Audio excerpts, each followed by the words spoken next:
속하면서 서양의 탁월한 문화유산을 받아들여서 정치, 문화, 그리고 예술의 커다란 족적을 남겼습니다. 그런데 그 로마 제국이 결국에는 무너지게 됩니다. 그런데 그 로마 제국이 무너진 중요한 이유 중에 하나가 중국이 쌓은 만리장성 때문이라고 이야기를 합니다.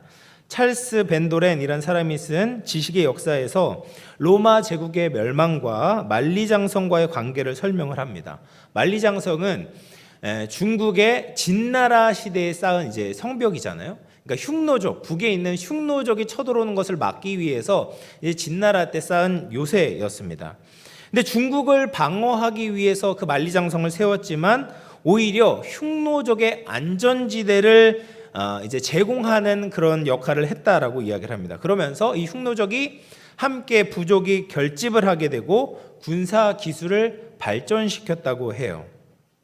그래서 그 흉노족들이 서기 1세기경에 세력을 결집해서 이제 한나라를 쳐들어오려고 했는데 한나라엔 못 들어오고 다시 쫓겨나가게 됩니다.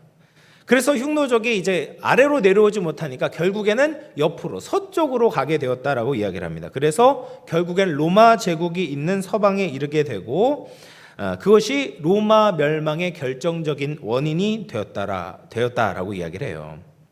그런데 진나라 때 이 만리장성을 쌓으면서 이것이 로마 제국의 멸망을 일으킬 것을 아무도 예측을 하지 못했겠죠. 뭐 그런 것들이 우리나라에 뭐 굉장히 많지 않습니까? 처음에 막 플라스틱을 발명했을 때 이것이 그렇게 수질을 막 오염시키고 미세 플라스틱을 만들지 누가 알았겠습니까? 이처럼 우리는 우리 앞에 펼쳐질 일들을 모두 예측하지를 못합니다. 특히 하나님께서 행하시는 일들이 그렇습니다. 우리를 인도하시고 구원해내시는 역사는 우리의 예측과 계산을 뛰어넘습니다. 그래서 우리에게는 겸손과 믿음과 인내가 필요한 것이죠. 하나님의 일하심을 섣부르게 판단하지 말고 하나님을 온전히 신뢰하면서 그분의 구원 역사를 기다려야만 하는 것입니다. 그래서 하나님의 구원 역사를 우리의 좁은 식견으로는 잘 헤아리기가 어렵죠. 그래서 성도에게 가장 위험한 것이 무엇이냐면 눈에 보이는 대로 판단하는 것입니다. 이것이 로마 교회에게도 굉장히 있을 수 있는 굉장히 위험한 일이었다라는 거예요. 그래서 제가 지난주에도 말씀드렸다시피 지금 로마 교회 안에는 이방인 성도들이 훨씬 더 수적으로 많이 있었죠. 반면에 유대인 성도들은 없었다라는 거예요. 그러면서 이방인 성도들이 오해할 수 있는 것이 더 이상 하나님께서는 유대인의 구원을 위해서 일하시지 않나 보다라고 생각을 하면서 자기 자신에 대해서 교만한 마음을 가질 수가 있었다라는 거예요. 이스라엘은 이제 꺾인 가지고 이제는 하나님께서 접붙임 받아 된 우리 감람나무와 같은 가진 우리만 사랑하시고 우리를 위해서 구원의 역사를 이루시나 보다라고 착각해서는 안 된다라는 거예요. 이스라엘을 향한 하나님의 구원의 역사는 끝이 난 것이 아니다. 바울은 그래서 로마 교인들을 향하여서 이 신비로운 하나님의 구원의 역사를 알아야 된다라고 호소하고 있는 것입니다. 그래서 25절 말씀 같이 한번 읽어보겠습니다. 시작. 형제들아 너희가 스스로 지혜 있다 하면서 이 신비를 너희가 모르기를 내가 원하지 아니하노니 이 신비는 이방인의 충만한 수가 들어오기까지 이스라엘의 더러는 우둔하게 된 것이라. 바울은 스스로 지혜 있는 사람이라고 생각하지 않기 위해서, 교만에 빠지지 않기 위해서 이 신비를 알아야 된다라고 이야기를 합니다. 이 신비랑 비밀이란 말을 우리가 혼돈해서는 안 됩니다. 비슷해 보이지만 신비와 비밀은 엄연히 다른 말입니다. 비밀은 감추어져 있고 보여주지 않아서 알지 못하는 것이라면 신비는 이미 눈앞에 펼쳐져 있는데 그것을 보는 눈이 없어서 해석하지 못하고 알지 못하는 것을 신비다라고 이야기를 해요. 그러니까 하나님의 구원의 신비는 우리 앞에 늘 펼쳐져 있지만 우리가 그것을 볼 수 있는 눈이 없는 거죠.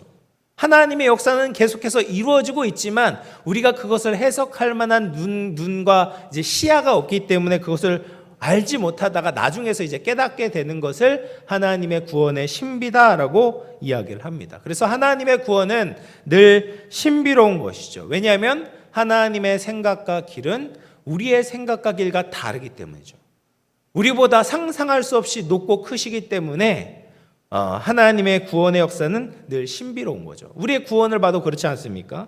우리가 하나님의 자녀가 되고 구원받은 백성이 된 것을 생각하면 참으로 신묘막측하다라고 이야기를 합니다. 그러면 여기에서 말하는 하나님의 신비가 무엇입니까? 이스라엘이 완전히 꺾인 가지처럼 보이지만 그렇지 않다라는 거예요. 이것이 언제까지 그렇게 되냐? 이방인의 구원하는 그 구원의 수가 충만하게 되면, 차게 되면 그것이 끝나게 되고 이제 이스라엘이 구원을 받게 된다라고 이야기를 하고 있습니다. 여기에서 그래서 덜어는 이라는 말이 나오잖아요. 그래서 이스라엘의 덜어는 우둔하게 된 것이다. 이것이 이제 일부를 의미하기도 하지만 또 다른 의미로는 잠시 동안 잠정적이라는 의미가 있습니다. 그래서 이스라엘이 잠정적으로 우둔해졌다, 잠시 우둔해졌다라고 이야기를 하는 거예요. 이방인의 충만한 구원이 이르게 되면 그동안 이어졌던 이스라엘의 완악함과 우둔함이 끝이 나게 되고 이스라엘이 구원을 받게 될 것이다 라고 이야기를 합니다. 이것이 하나님의 구원의 신비다라고 이야기를 하고 있는 거죠. 자, 그리고 26절, 27절 말씀 같이 한번 읽어보겠습니다. 시작. 그리하여 온 이스라엘이 구원을 받으리라. 기록된 바 구원자가 시온에서 오사 야곱에게서 경건하지 않은 것을 돌이키시겠고 내가 그들의 죄를 없이 할 때에 그들에게 이루어질 내 언약이 이것이라 함과 같으니라. 여기서 26절에 온 이스라엘은 누구를 말할까요? 지금까지는 이스라엘이 다 유대인을 칭했다면 여기에서의 온 이스라엘은 유대인뿐만 아니라 이방인까지도 포함되는 거예요. 그래서 믿음으로 말미암아 하나님의 새로운 이스라엘을 이루온 하나님의 새로운 백성을 의미하는 것이 온 이스라엘입니다. 바울은 이미 이스라엘에게서 난 자들이 다 이스라엘이 아니다라고 언급한 적이 있었어요. 그리고 로마서 2장 28절 29절에 이렇게 이야기를 합니다. 무릇 표면적 유대인이 아니요 표면적 육신의 할례가 아니라 오직 이면적 유대인이 유대인이며 할례는 마음에 할지니 영에 있고 율법 조문에 있지 아니한 것이라. 그 칭찬이 사람에게서가 아니요 다만 하나님에게서니라. 그러니까 율법에 속한 자가 아니라 아브라함의 믿음에 속한 자들이 진짜 유대인이다라고 이야기를 하고 있는 거죠. 육신의 할례, 율법을 자랑하는 표면적 유대인이 진짜 유대인이 아니라 성령을 따라 마음의 할례를 받은 사람들이야말로 참 유대인이다라고 이야기를 합니다. 이렇게 진짜 온 이스라엘, 이방인과 유대인, 하나님을 믿는 이방인과 유대인들의 온 이스라엘이 구원을 받는 일이 일어나게 될 것이다라고 이야기를 하죠.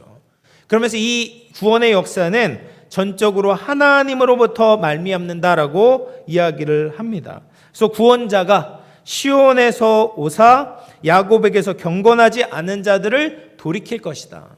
그러니까 유대인 중에서 회개한 자들을 하나님께서 돌이키실 것이다. 구원하실 것이다 라고 이야기를 합니다. 그것은 새 언약과 같이 이스라엘 백성의 마음을 부드럽게 만들고 그들의 죄를 씻어주시고 모두가 돌아오는 역사적인 사건이 일어나게 될 것이다 라고 말해요. 자, 그리고 28절 말씀 같이 한번 읽어보겠습니다. 시작. 복음으로 하면 그들이 너희로 말미암아 원수된 자요 택하심으로 하면 조상들로 말미암아 사랑을 입은 자라. 지금 유대인들을 보면 복음을 받아들이지 않기 때문에 하나님과 원수된 자들이죠. 하나님과 아직 화해하지 못하고 죄의 법에 사로잡혀 있습니다. 그런데 이들이 택하심을 기준으로 볼 때는 하나님의 사랑을 입은 자들이다라고 이야기를 합니다. 하나님께서 그들의 조상들을 일찍이 택하여 부르셨고 그 약속이 아직도 유효하기 때문에 조상들로 말미암아 사랑을 입은 자다라고 하는 거죠.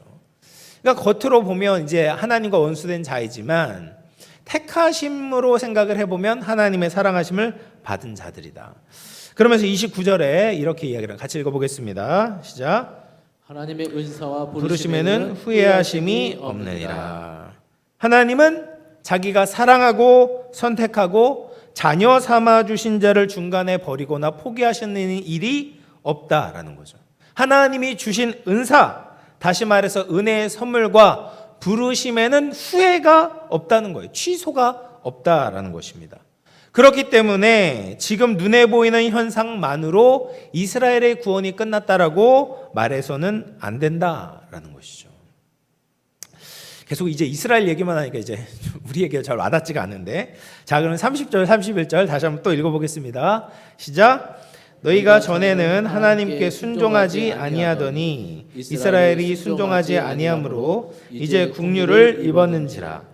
이와 같이 이 사람들이 순종하지 아니하니 이는 너희에게 베푸시는 국률로 이제 그들도 국률을 얻게 하려 하심이라. 그러니까 이스라엘이 지금은 순종하지 않고 있지만 하나님의 구원하심을 받게 될 날이 온다는 거예요. 왜냐하면 이방인인 우리도 순종하지 않았을 때 하나님의 긍휼을 입은 것처럼 이스라엘 역시도 하나님의 긍휼하심을 입을 날이 있다라는 거죠. 그러므로 이방 그리스도인들은 유대인들을 무시하면 안 됩니다. 유대인이 특별해서가 아니라 하나님은 한 번 약속하신 것을 어기시지 않고 어떤 방식으로든지 반드시 지키시는 분이기 때문입니다. 그래서 사람은 모든 것을 알 수가 없어요. 특히 구원에 대한 섭리를 우리는 다 이해할 수가 없습니다. 만약 어떤 사람이 내가 구원에 대해서 모든 것을 알고 있다고 한다면 그 사람은 이단일 가능성이 굉장히 농후한 것이죠. 왜냐하면 예수님도 그때와 그 시기에 대해서는 알지 못한다라고 말씀을 하셨어요. 하나님의 아들조차도 알지 못한다고 이야기할 정도로 그 구원의 영역에 있어서 어떤 한 부분에 있어서는 하나님의 절대 주권적인 영역으로 남겨져 있다라는 거예요. 근데 감히 사람이 모든 것을 다 안다라고 이야기한다면 그것은 굉장히 잘못된 일입니다. 그래서 우리에게 여전히 이해하지 못하고 신비로 남겨진 부분이 있다라는 것이 우리가 하나님을 찬양해야 되는 이유가 되고 제목이 되는 거예요. 바울도 다 이해를 못했어요. 그러니까 왜 아직까지 자신의 동족이 하나님께 구원을 받지 못하는가에 대해서 이해하지 못하지만 하나님께 모든 것을 맡기고 신뢰하며 이렇게 찬양을 하는 겁니다. 33절, 34절입니다. 다시 읽어보겠습니다. 시작. 깊도다 하나님의 지혜와 지식의 풍성함이요 그의 판단은 헤아리지 못할 것이며 그의 길은 찾지 못할 것이로다. 누가 주의 마음을 알았느냐? 누가 그의 모사가 되었느냐? 이해가 되지 않는 이스라엘의 구원 문제가 하나님의 주권과 신비 속에 있다라는 것을 인정하며 찬양하고 있는 거죠. 그래서 원문대로 하면 이 찬송의 첫 마디는 오예요. 오! 하나님의 부요와 지혜와 지식의 깊이여라고 이야기를 합니다. 여러분, 우리가 잠수해서 바닷속으로 들어간다고 한번 상상을 해보십시오. 표면적으로 보면 바다가 그렇게 깊어 보이지 않습니다. 근데 그 바다에 아주 깊숙한 곳까지 들어간 사람이 있을까요? 에베레스트 산 우리 산 중에서 가장 높은 산이라고 이야기를 하는데요. 그 산의 정상 꼭대기까지 오른 사람이 1년에도 수백 명이 됩니다. 그런데 바다의 가장 깊은 곳이 마리아나 해구라고 하는데 그곳에 이른 사람은 단 한 명도 없어요. 하나님이 창조하신 창조물의 바닥도 모르는데 우리가 어떻게 창조주의 지혜의 깊이를 알 수가 있겠습니까? 또 바울은 하나님의 판단을 헤아리지 못한다라고 이야기를 합니다. 사람이 우주의 운행 질서를 다 알지를 못하잖아요. 내 몸이 어떻게 이루어지고 있는지, 이 원자, 핵, 이런 것들을 다 아는 사람이 없어요. 그런데 그것을 만드신 하나님의 생각을 누가 다 이해할 수가 있겠습니까? 또 하나님께서는 하나님의 공의와 사랑을 이루기 위해서 자기 아들 독생자 예수 그리스도를 십자가에 달려 돌아가시게 하셨잖아요. 이런 하나님의 판단을 우리가 어떻게 이해할 수가 있겠습니까? 또 바울은 하나님의 길을 찾지 못한다라고 이야기를 합니다. 사람이 어떻게 천지를 창조하시고 그것을 운행하시고 역사를 주관하시는 하나님의 행하심, 하나님의 길을 다 이해할 수가 있겠습니까? 그냥 하나님이 가라고 하면 그것을 가는 것이, 순종하는 것이 진짜 지혜로운 자이고 그것이 복을 받는 비결이 되는 거죠. 그래서 우리는 하나님의 마음을 다 알 수가 없고 하나님께 이래야 됩니다, 저래야 됩니다 감히 조언할 사람이 아무도 없다라는 거예요. 35절 말씀 다시 한번 읽어보겠습니다. 시작. 누가 주께 먼저 드려서 갚으심을 받겠느냐. 누가 하나님의 마음을 충족시킬 만큼 무언가를 드려서 인정받을 수가 있겠습니까? 아무리 지혜로운 사람이라고 해도 그 지혜를 가지고 하나님께 인정을 받을 수가 없는 거죠. 그런 사람은 아무도 없는 겁니다. 그래서 바울이 마지막으로 이렇게 찬양하고 있는 거죠. 36절입니다. 읽어보겠습니다. 시작. 이는 만물이 주에게서 나오고 주로 말미암고 주에게로 돌아갑니다. 그에게 영광이 세세 있을지어다. 아멘. 모든 찬양의 고백이 무엇입니까? 만물이 주에게서 나오고 주로 말미암고 주에게로 돌아가는 것이다. 기원과 과정과 궁극적인 목적지가 전적으로 하나님께 있다라는 거예요. 우리는 결국 하나님의 것을 하나님께 드리는 것이고 하나님의 은혜로 사는 것입니다. 하나님의 구원의 역사는 어떤 공로로 얻을 수가 없고 전적인 하나님의 능력으로만 이루어지게 되는 거예요. 그래서 우리는 모든 것이 다 하나님의 은혜다라고 고백할 수밖에 없는 것이죠. 모든 것이 다 하나님의 신비고 그것을 볼 때마다 우리는 감격하고 감사할 수밖에 없는 겁니다. 그래서 그렇게 바울이 고민하고 또 우리가 고민하는 열방에 대한 선교, 이 구원의 역사도 우리의 선교가 아니라 사실은 하나님의 선교가 되는 거예요. 하나님이 모든 일을 시작하셨고 모든 일을 이루고 계시고 모든 것이 하나님께로 돌아가게 될 것입니다. 그래서 영광은 전적으로 하나님만이 받으셔야 되는 것이죠. 칼빈은 본문 말씀을 가지고 굉장히 의미심장한 이야기를 했습니다. 깊도다 하는 이 말은 인간의 교만을 한 번에 때려 눕히는 말이다. 우리의 이성이 미칠 수 없는 이 깊이에 대한 어떤 진리를 말할 때 그때마다 우리의 생각과 혀에 재갈을 물려야 돼. 입을 닫고 있어야 된다는 거죠. 그래서 하나님이 가르쳐 주신 만큼만 알고 그 나머지에 대해서는 찬양으로 끝을 맺어야 한다라고 말했습니다. 바울은 어려운 문제를 다루다가 갑자기 하나님을 찬양하고 있어요. 바울은 3층 천에 올라가서 하나님의 신비한 음성을 들었던 사람이죠. 그럼 바울도 자기가 다 알지 못하는 것을 억지로 풀지 않고 겸손하게 하나님을 찬양하고 있는 거예요. 하나님을 알아가려는 마음은 참 귀한 마음이지만 피조물의 한계를 분명히 인식하고 겸손하게 찬양하는 것보다 더 중요한 것은 없습니다. 인간의 가장 큰 문제는 어디에서 오냐? 하나님께 속한 것을 나 스스로 결정하려고 하는 교만에서부터 오는 거예요. 하나님께 영광을 돌리는 것을 실패할 때 모든 것에 실패하게 되는 것입니다. 우리가 해야 되는 것은 무엇입니까? 하나님의 지혜의 깊이를 인정하고 찬양하는 것이죠. 하나님의 역사를 믿음으로 받아들이고 기다리는 것입니다. 우리 개인의 모든 영역이 마찬가지입니다. 하나님 지금도 우리를 위해 쉬지 않고 새 일을 행하고 계십니다. 그런데 보이는 것만 보고 모든 것을 결정하고 속히 판단하고 싶어 합니다. 그러면서 쉽게 낙심하고 절망에 빠지는 거죠. 그러나 하나님을 신뢰하는 사람들은 당장에 이해하지 못해도 믿습니다. 로마서 8장 28절 말씀처럼 하나님을 사랑하는 자, 곧 그의 뜻대로 부르심을 입은 자들에게는 모든 것이 합력하여 선을 이루게 하신다라는 것을 믿기 때문에 그런 것이죠. 문제가 다 해결되지 않더라도 하나님께로부터 모든 것이 오고 하나님께로부터 모든 것이 이루어지고 하나님께 영광을 돌려야 된다는 것을 믿고 하나님을 찬양하는 거죠. 그것이 우리를 진짜 살리게 되고 하나님의 구원의 역사의 구경꾼이 되는 것이 아니라 수혜자가 되게 만드는 것입니다. 사랑하는 성도 여러분, 이제 말씀을 마무리하겠습니다. 우리는 하나님께 속한 모든 것을 다 이해해서 하나님을 신뢰하는 것이 아닙니다.